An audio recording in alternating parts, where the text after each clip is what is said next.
नमस्कार, स्वागत है आप सभी का। मैं हूं आप सभी के साथ रिया डंगवाल। आप देख रहे हैं एचएनएन न्यूज, जुनून सच दिखाने का। पंजाब में हुए बम ब्लास्ट को लेकर सियासी बयानबाजी तेज हो गई है। विपक्ष द्वारा घटना के लिए बीजेपी को जिम्मेदार ठहराए जाने पर वरिष्ठ नेता तरुण चुग ने पलटवार किया है। उन्होंने कहा कि मुख्यमंत्री दोषियों को पकड़ने के बजाय बीजेपी पर आरोप मढ़ रहे हैं। उन्होंने आरोप लगाया कि पंजाब की कानून व्यवस्था पूरी तरह से चरमरा चुकी है और राज्य सरकार हालात संभालने में विफल साबित हो रही है। मामले को लेकर राजनीतिक माहौल गर्म बना हुआ है। इस वक्त हमारे साथ में बातचीत करने के लिए अभी बीजेपी के नेता तरुण चुग जी हैं। सर, जैसे कि पंजाब में 2 जगहों पर जो ब्लास्ट हुआ उसे लेकर आरोप लगाए जा रहे हैं। विपक्ष कह रहा है कि बीजेपी का कहीं ना कहीं पर इसमें हाथ है क्योंकि चुनाव है। मैंने डेफामेशन का नोटिस दिया है भगवंत मान साहब को कि अब बम धमाके हो रहे हैं, बीएसएफ चौराहे पर धमाका होता है, अमृतसर कंटोनमेंट में धमाका होता है और ऑपरेशन सिंदूर से 24 घंटे पहले, 48 घंटे पहले ये घटनाएं होती हैं। मुख्यमंत्री उसकी जांच करने के बजाय, कार्रवाई करने के बजाय, दोषियों को पकड़ने के बजाय आईएसआई द्वारा की गई इस घटना को भाजपा पर मरने का प्रयास कर रहे हैं। आपका डीजीपी कह रहा है, पुलिस एजेंसियां कह रही हैं कि ये आईएसआई की विदेशी नेटवर्क से हुआ है। दिल्ली एनसीआर का मौसम एक बार फिर से बदल रहा है, जिसके चलते तापमान में बदलाव दर्ज किया गया। इसी कड़ी में हमारी संवाददाता ने मौसम वैज्ञानिक अखिल श्रीवास्तव से खास बातचीत की। सुनिए। इस समय राजधानी दिल्ली समेत पूरे उत्तर भारत में मौसम करवट लेता नजर आ रहा है। कभी तपिश नजर आ रही है तो कभी मौसम में एक सुहावना अंदाज नजर आ रहा है। फिलहाल इसी पर बातचीत करने के लिए हमारे साथ में अभी मौसम वैज्ञानिक अखिल श्रीवास्तव जी हैं। सर, जैसा दिल्ली से शुरुआत कर लेते हैं, दिल्ली में अभी मौसम को लेकर क्या पूर्वानुमान है और किस तरीके से अभी रहने वाला है? देखिए, दिल्ली में अभी कुछ दिनों पहले तक हमें थोड़ा सा थंडरस्टॉर्म एक्टिविटी देखने को मिल रही थी, जिसके कारण था एक वेस्टर्न डिस्टर्बेंस था, पश्चिमी विक्षोभ था और एक साइक्लोनिक सर्कुलेशन भी था। हालांकि अब हमारा अनुमान यही है कि पश्चिमी विक्षोभ है वो भी ईस्ट की तरफ मूव कर गया है, तो दिल्ली पर इसका असर देखने को नहीं मिलेगा। साइक्लोनिक सर्कुलेशन भी जो एक बना हुआ था वो भी अब नहीं दिख रहा है, जिसको देखते हुए दिल्ली में अगर पर्टिकुलर बात करें तो अगले 7 दिनों के दौरान जो मौसम इन जनरल जो है साफ रहना चाहिए। क्लियर स्काई कंडीशन हो सकती है, कहीं भी कभी छुटपुट बादलों की आवाजाही देखी जा सकती है। और ऑपरेशन सिंदूर के 1 वर्ष पूरे होने पर मुख्यमंत्री विष्णुदेव साय समेत बीजेपी नेताओं ने सोशल मीडिया पर अभियान से जुड़े पोस्ट साझा किए। मुख्यमंत्री विष्णुदेव साय ने कहा कि पहलगाम में माताओं बहनों का सिंदूर उजाड़ने वालों को देश ने जवाब दिया। उन्होंने ऑपरेशन में शामिल जवानों के साहस को नमन करते हुए कहा कि आज का भारत प्रधानमंत्री नरेंद्र मोदी के नेतृत्व में नया भारत है, जो किसी को छोड़ता नहीं लेकिन छेड़ने वालों को छोड़ता भी नहीं। तो आज का भारत नया भारत है, जो ना तो किसी को छेड़ता है और छेड़ने वाले को छोड़ता भी नहीं है। अब देखिए, उनको भलमनसाहत तो इसी में है कि जनता ने जो निर्णय दिया है उसको सिरोधार्य करना चाहिए, लेकिन वो खिसियानी बिल्ली खंभा नोचे वाली बात तो होगी ही ना। अब ऐसे ही अपनी हार को थोड़े कुछ ना कुछ कहीं ना कहीं उसका दोषारोपण करेंगे, ईवीएम पर करेंगे, चुनाव आयोग पर करेंगे, कहीं ना कहीं करेंगे। ऐसे ही हार मानने वाले लोग थोड़े हैं। संभल के बहजोई स्थित अनाज मंडी में अज्ञात शव मिलने से हड़कंप मच गया। जानकारी के अनुसार मंडी समिति के नाले में शव पड़ा मिला, जिससे इलाके में सनसनी फैल गई। प्रारंभिक आशंका नाले में डूबने से मौत की जताई जा रही है। सूचना मिलते ही कोतवाली बहजोई पुलिस मौके पर पहुंची और शव को नाले से बाहर निकालने का प्रयास शुरू किया। पुलिस आसपास के लोगों से पूछताछ कर मृतक की शिनाख्त करने में जुटी हुई है। फिलहाल जांच जारी है।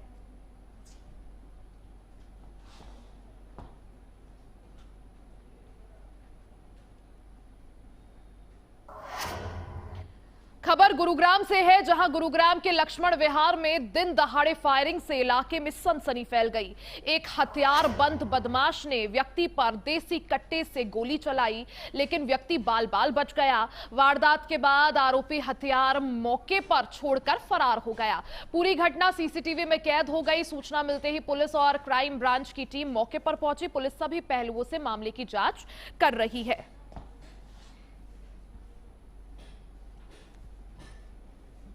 कंट्रोल रूम से हमें सूचना मिली थी कि लक्ष्मण विहार गली नंबर 4 में कोई फायर हो गया, तो हम तुरंत टीम के साथ मौके पर पहुंचे। तो यहाँ पे गोली किसी को लगी तो नहीं, दीवार में फायर लगी है। फायर एक व्यक्ति जो अभी जानकारी मिली है, एक व्यक्ति आया था, पैदल ही था वो, तो वो कोई अननोन है। अभी इन्वेस्टिगेशन जारी है, जो भी क्लू मिलेगा अभी पता नहीं चला, क्लियर नहीं हुआ गोली किस पे चलाई गई है। गोली तो दीवार में लगी थी, इन्वेस्टिगेशन के बाद पता चलेगा क्या मामला है। एक फायर हुआ। कितने लोग थे? एक व्यक्ति था। क्या कोई लूट की भी बात आ रही है? नहीं, कोई लूट की बात नहीं है किसी प्रकार। यार कुछ क्या देसी कट्टे से फायर हुआ। और बदायूं में शादी समारोह में जा रहे दंपति से गन पॉइंट पर लूट की सनसनीखेज वारदात सामने आई है, जहां बाइक सवार बदमाशों ने चलती बाइक की चाबी निकालकर दंपति को रोक लिया। इसके बाद तमंचे के बल पर बदमाश सोने चांदी के जेवरात और करीब 15,000 रुपए नकद लेकर लूट कर फरार हो गए। सूचना मिलते ही पुलिस मौके पर पहुंची। सीओ बिलसी और एसपी देहात ने घटनास्थल का निरीक्षण कर आरोपियों की तलाश के लिए टीम गठित कर जांच शुरू कर दी है।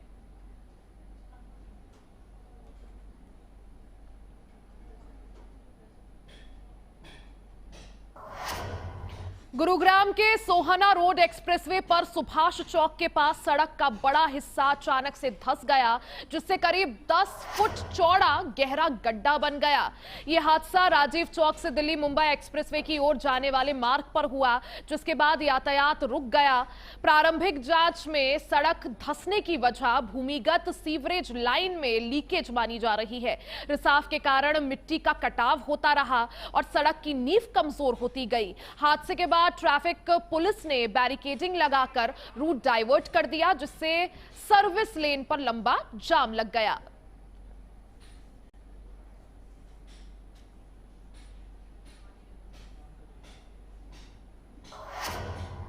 बिलासपुर में हॉलीडे पैकेज के नाम पर बड़ी ठगी का मामला सामने आया है। आरोप है कि सस्ते टूर पैकेज और गिफ्ट कूपन का लालच देकर 15 से ज्यादा लोगों से करीब 8 लाख रुपए वसूल लिए गए।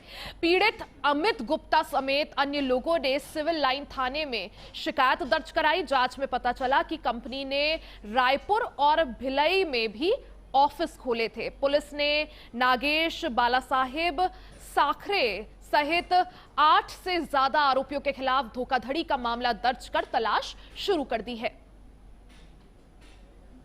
अमित गुप्ता एवं उनके अन्य साथी 8-10 साथी द्वारा रिपोर्ट दर्ज कराया गया कि मैग्नेटो मॉल में क्लब रियान हॉस्पिटलिटी करके, जिसमें एक टूर एंड ट्रेवल्स का एक पैकेज होता था, उसके नाम से जहाँ जहाँ जाना था उसके आधार पे उनकी रकम जमा कराते थे। इस तरह से उनके द्वारा 8,12,000 करीबन का पैसा जमा करा दिए और उनको जो सुविधा देना था नहीं दिए और ऑफिस बंद करके फरार हो गए हैं। इस तरह से उनके द्वारा धोखाधड़ी की गई, जिसमें धोखाधड़ी का मामला दर्ज किया गया है। आरोपियों की तलाश की। छत्तीसगढ़ के बिलासपुर रेंज में पुलिस अधिकारियों के लिए डीएनए और जैविक साक्ष्य जांच को लेकर 1 दिवसीय ऑनलाइन कार्यशाला का आयोजन किया गया। बिलासपुर रेंज के करीब 200 पुलिस अधिकारियों और कर्मचारियों ने हिस्सा लिया। कार्यशाला में वैज्ञानिक और अधिकारियों ने फॉरेंसिक, डीएनए और जीव विज्ञान से जुड़े विभिन्न विषयों पर विस्तार से जानकारी दी। कार्यक्रम के अंत में प्रश्नोत्तर सत्र भी आयोजित किया गया, जिसमें अधिकारियों की जमीनी स्तर की समस्याओं का समाधान किया गया। आईजी रामगोपाल गर्ग ने कार्यशाला को विवेचना की गुणवत्ता सुधारने की दिशा में महत्वपूर्ण पहल बताया। हाल ही में हमने बिलासपुर रेंज के जितने भी हमारे विवेचक हैं, खासकर सब इंस्पेक्टर्स एंड अबव, उनकी एक अभी कार्यशाला रखी थी, ऑनलाइन कार्यशाला, जिसमें कि हत्या के प्रकरणों में कैसे विवेचना करनी चाहिए साइंटिफिक तरीके से, कैसे उसमें डीएनए सैंपलिंग होनी चाहिए, किस प्रकार साक्ष्य एकत्रित करना चाहिए, कैसे लोकेशन ट्रेसिंग, सीडीआर एनालिसिस वगैरह करना चाहिए, वो सारी चीज़ों को लेकर एक कार्यशाला रखी गई थी, जिसमें कि एडिशनल एसपी लेवल से लेकर सब इंस्पेक्टर लेवल और इवन थानों के जो हमारे विवेचक हैं वो भी जुड़े थे। बिलासपुर के लाल खदान क्षेत्र में माइनिंग विभाग की अचानक चेकिंग से करीब 5 घंटे तक भीषण जाम लगा रहा। बैंक के पास शाम 4 बजे शुरू हुई जांच के दौरान भारी वाहनों की लंबी कतार लग गई। इसी बीच एक हाईवा चालक वाहन सड़क पर छोड़कर फरार हो गया, जिसे दोनों ओर यातायात पूरी तरह से बाधित हो गया। रात 9 बजे तक लोग जाम में फंसे रहे। स्कूली बच्चों, नौकर पेशी लोग और राहगीरों को भारी परेशानी झेलनी पड़ी। मौके पर माइनिंग विभाग, तोरखा थाना और ट्रैफिक पुलिस मौजूद रही, लेकिन अव्यवस्था की वजह से हालात और ज्यादा बिगड़े हुए नजर आए।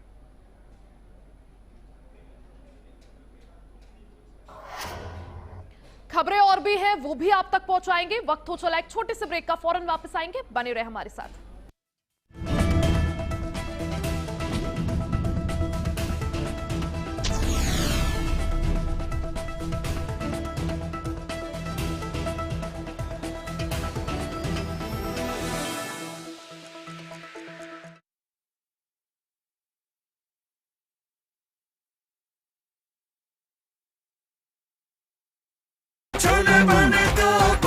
गोल्डी छोले मसाले, जहाँ जाएं रिश्ते बनाएं। गोल्डी लाए हैं फ्रेश लॉक टेक्नोलॉजी, जो रखे मसालों को हर समय फ्रेश। यशस्वी प्रधानमंत्री श्री नरेंद्र मोदी जी के मार्गदर्शन एवं माननीय मुख्यमंत्री योगी आदित्यनाथ जी के सतत प्रयासों का सुखद परिणाम है विगत 9 वर्षों में उत्तर प्रदेश का नव निर्माण। आज प्रदेश में सशक्त मातृशक्ति, समृद्ध अन्नदाता, सपनों को साकार कर रहे युवा निखरते प्रदेश का प्रतीक बन गए हैं। उद्योग एवं अवसंरचना का अभूतपूर्व विस्तार हुआ है। गरीबों एवं वंचितों को आधुनिक उपचार से लेकर आवास प्रदान किए जा रहे हैं। प्रधानमंत्री आवास के लिए मैंने फॉर्म भरा तो उसमें मेरा नाम आ गया लॉटरी में। मैं उनका बहुत बहुत धन्यवाद करती हूँ। प्रदेश के सांस्कृतिक और आध्यात्मिक पुनर्जागरण की आज वैश्विक पहचान है। सुदृढ़ कानून व्यवस्था है। उत्तर प्रदेश में भय मुक्त परिवेश है। 15 लाख करोड़ से अधिक के निवेश धरातल पर उतारे जा रहे हैं। समृद्धि का नव संदेश, नए भारत का नया उत्तर प्रदेश।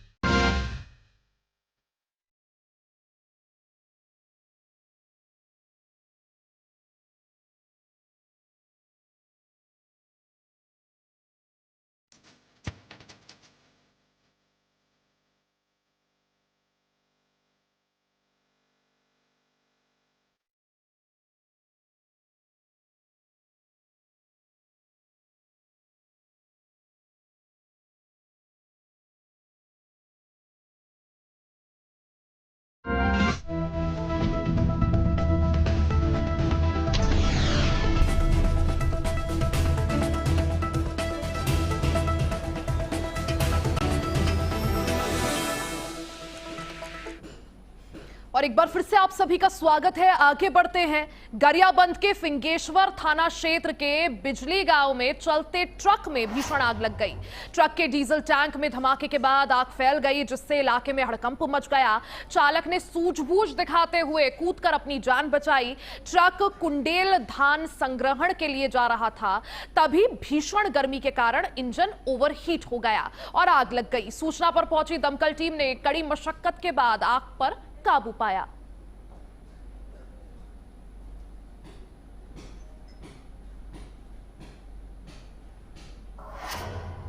और अब खबर छत्तीसगढ़ से है, जहां छत्तीसगढ़ के राजनांद गांव में पुलिस ने बड़ी कार्रवाई करते हुए पद्मश्री फुलवासन यादव अपहरण कांड का खुलासा किया है।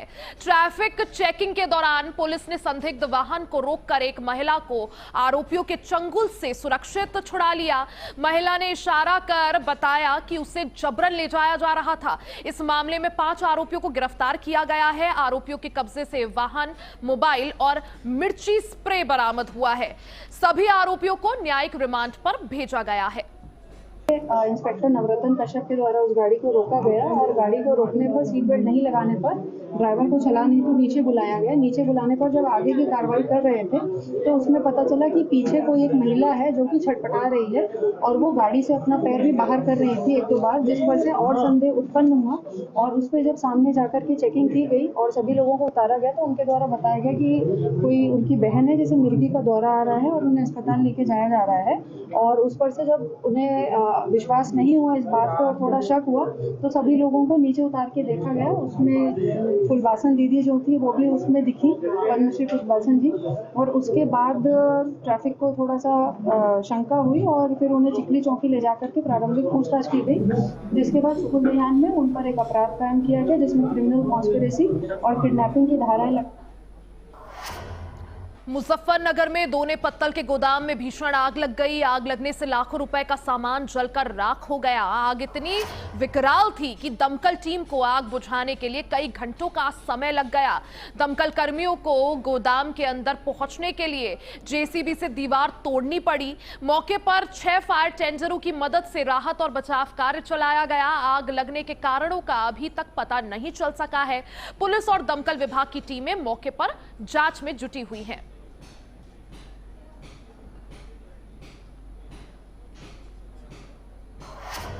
और सीतापुर में केंद्रीय राज्य मंत्री जितिन प्रसाद ने निर्माणाधीन डेबर घाट पुल का निरीक्षण किया। इस दौरान कारागार राज्य मंत्री सुरेश राही और बीजेपी जिलाध्यक्ष राजेश शुक्ला भी मौजूद रहे। निरीक्षण के दौरान मंत्री ने पुल निर्माण कार्य में तेजी और गुणवत्ता बनाए रखने के सख्त दिशा निर्देश भी दिए। शारदा नदी पर बन रहे इस पुल के पूरा होने से तंबोर सहित आसपास के क्षेत्रों को रोजगार और बेहतर कनेक्टिविटी मिलने की बात भी कही जा रही है।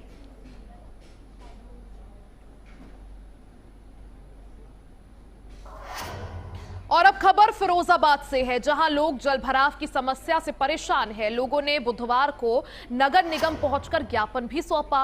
उन्होंने आरोप लगाया कि नाली और सड़क का निर्माण अधूरा छोड़ देने से हल्की बारिश में गंदा पानी घरों तक पहुंच जाता है।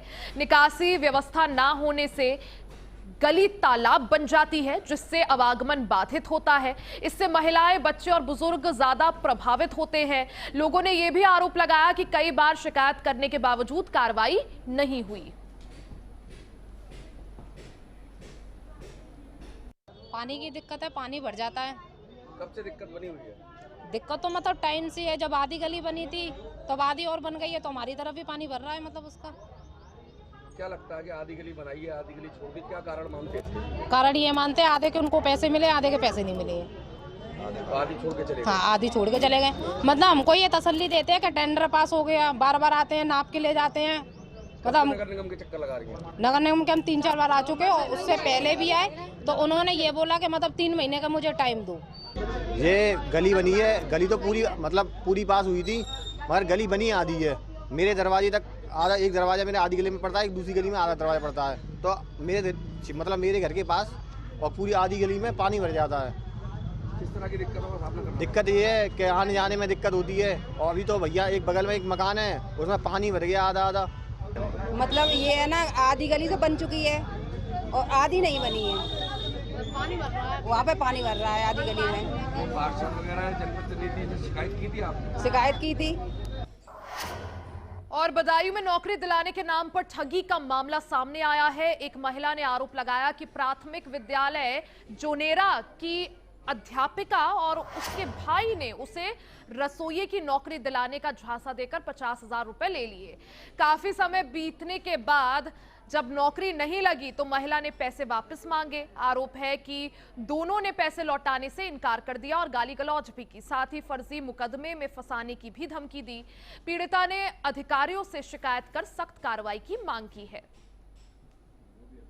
क्या नाम है आपका?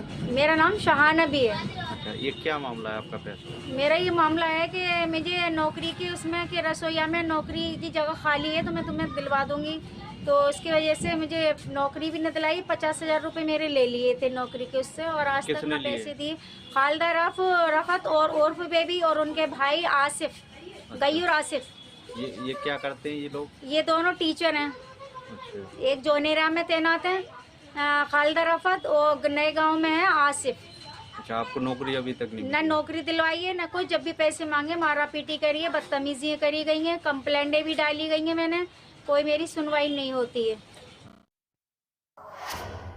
नोएडा के थाना सेक्टर 24 इलाके में संदिग्ध मौत के मामले का पुलिस ने खुलासा किया है। मकान मालिक ने अवैध संबंध के शक में युवक और उसकी दोस्त को घर बुलाकर बेरहमी से पीटा, जिसके बाद मामला मौत तक पहुंच गया। पुलिस ने आरोपी पति पत्नी को गिरफ्तार कर जेल भेज दिया है। सेक्टर 24 में दिनांक 4 मई को स्थानीय पुलिस को सूचना प्राप्त